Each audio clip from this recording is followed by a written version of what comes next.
If we weren't doing these videos, I definitely would not know what week it is. Week 5, day 1, you're going to test a wall sit. So I'm gonna show you a few different variations. Standard variation is gonna be knees stacked over ankles, knees also even with the hips here, hands overhead. If you do this and you can't get more than 30 seconds, I would say shimmy up a little bit, step out a little bit, get something where when you test, you can get more than 40 seconds. So if you can do that, press your back against the wall here, try to get your elbows to the wall too, and just hold that for as long as you can. Then take a 1-minute rest, repeat, 1-minute rest, repeat, record all 3 times. And you wanna make sure when you go back and test it on day 5, you're doing it the same way. So maybe take a side picture, a side video of where your feet and hips were, and try to match that at the end of the week. Second move we're gonna go over is the alternating knee crunch and regular crunch. So take it to the floor, to the hollow position here, but with our knees stacked over the hips. And first, with the shoulder blades up, we're gonna go knees forward, knees back, and then crunch.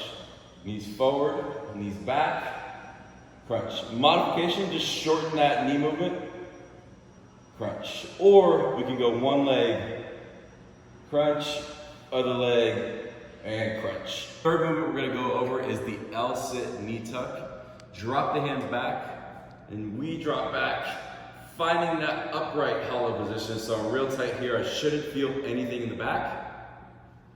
Tuck the knees in, drive knees out. On this one, we try to stay nice and still with the upper body. Modification, we can either go one at a time, it's a little bit easier, or you can just go shorter on the knee motion and still get plenty of core work. So for the side crunch, we're gonna get down, supporting ourselves with this hand, other hand behind the head, and we're gonna crunch the knees in and bring the elbow up at the same time. Modification, you can drop this leg down and just come up here, and you're still gonna get a lot of work that way if you can't quite do this full expression of the movement. The hollow V-up, come back to our favorite position here. The key to any V-up is upper body goes first. It's not both at the same time because you'll end up here or you'll end up swimming back here.